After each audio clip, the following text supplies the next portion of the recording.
भोपाल में सीएम शिवराज सिंह चौहान की सभा है। चुनावी सभा को संबोधित करेंगे। आलोक शर्मा के समर्थन में सभा करेंगे और टीला जमालपुर में सीएम की सभा होगी।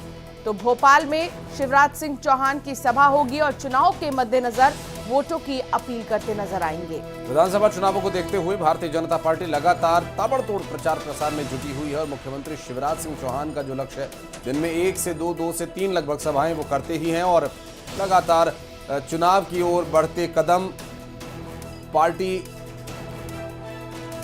ताबड़तोड़ सभाएं आयोजित कर रही है। हरिद्वार से लौटने के बाद मुख्यमंत्री शिवराज सिंह चौहान सभा करेंगे। अभी कल ही वे उत्तराखंड गए थे। उत्तराखंड में ऋषिकेश और हरिद्वार में प्रवास पर थे। संतों का आशीर्वाद उन्होंने लिया। चूंकि चुनाव की तारीखें और कैंडिडेट्स का नाम घोषित होने के बाद वे हरिद्वार गए, संतों का आशीर्वाद प्राप्त किया और इस विधानसभा चुनाव में फिर एक बार लौटे हैं।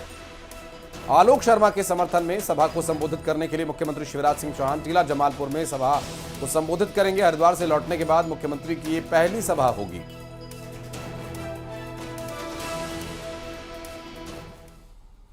और भोपाल से बड़ी खबर आपको बता दें, दिल्ली में 15 अक्टूबर को बीजेपी केंद्रीय चुनाव समिति की बैठक होनी है और बीजेपी के 94 बची हुई सीटों पर प्रत्याशियों के नाम का ऐलान किया जाना अभी बाकी है और इसको लेकर मंथन होने की बात कही जा रही है।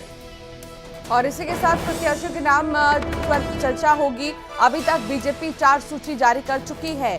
4 सूची में 136 प्रत्याशियों के नाम की बीजेपी ने घोषणा कर दी है, लेकिन अभी भी 5वीं सूची बाकी है। 5वीं सूची को क्रिटिकल बताया जा रहा है क्योंकि इसमें कई मंत्री ऐसे हैं जिनके चेहरों को लेकर संशय बरकरार है कि क्या उनके भी नाम इस लिस्ट में होंगे या फिर उनके नाम काटे जाएंगे। ये 2 चीजें लगातार कई सवाल।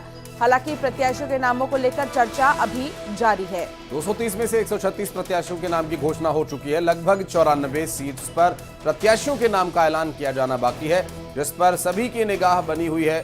विपक्षी दल कांग्रेस की भी इस पर निगाह बनी हुई है कि इन बची हुई 94 सीटों पर किन चेहरों को उतारा जाएगा, क्योंकि अब तक जो चेहरे उतारे गए उनमें लगभग सभी बड़े चेहरे नजर आए हैं। सीएम शिवराज के श्राद्ध वाली पोस्ट पर कांग्रेस ने सफाई दी। कमलनाथ के मीडिया सलाहकार पीयूष बबेले ने कहा कि सरकार इंटेलिजेंस एजेंसी से सच का पता लगाए। कांग्रेस के किसी भी सोशल मीडिया प्लेटफॉर्म से इस तरीके की पोस्ट नहीं की गई। कांग्रेस का विरोध शिवराज सरकार की जनविरोधी नीतियों के खिलाफ है, व्यक्ति के खिलाफ नहीं। तो ये जो पोस्ट किया गया, इस पोस्ट को लेकर बवाल है और ये अमर्यादित पोस्ट सोशल मीडिया पर किया गया। आरोप ये लगा कि कांग्रेस के द्वारा ये पोस्ट किया गया है, जबकि कांग्रेस ने इस पर स्पष्ट किया कि नीतियों के विरुद्ध आवाज उठाते हैं, विरोध करते हैं, व्यक्ति के विरुद्ध नहीं।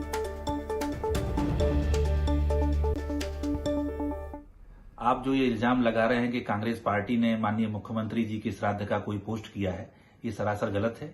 मैं ईश्वर से कामना करता हूं कि माननीय मुख्यमंत्री जी, आपके पिताजी की खूब लंबी उम्र हो। हमारा राजनीतिक विरोध है, सिद्धांतिक विरोध है। इसका मतलब ये नहीं है कि उनके बारे में इस तरह की बात कहें। आप जरा ढंग से पता कराइए, थोड़ा बहुत इंटेलिजेंस आपके पास होगा।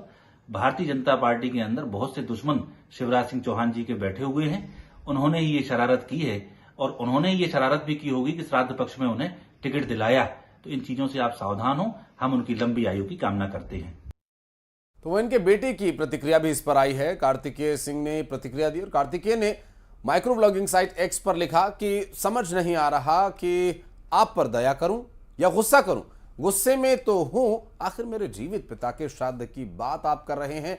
मुझे तरस भी आप लोगों पर आता है कि कितना नीचे आज आप गिर चुके हैं। उन्होंने कहा कि आपको लगता है कि इसके लिए ईश्वर आपको माफ करेगा। चुनाव तो 4 दिन के हैं। ऐसी घटिया हरकत के बाद क्या आप लोग अपने बच्चों से आंख मिला पाएंगे? कार्तिकेय चौहान की तरफ से x.com पर ट्वीट किया गया और फिर कई सवाल किए गए। तो दूसरी तरफ वो सामने भी आए लोगों के और उन्होंने कई सवाल किए।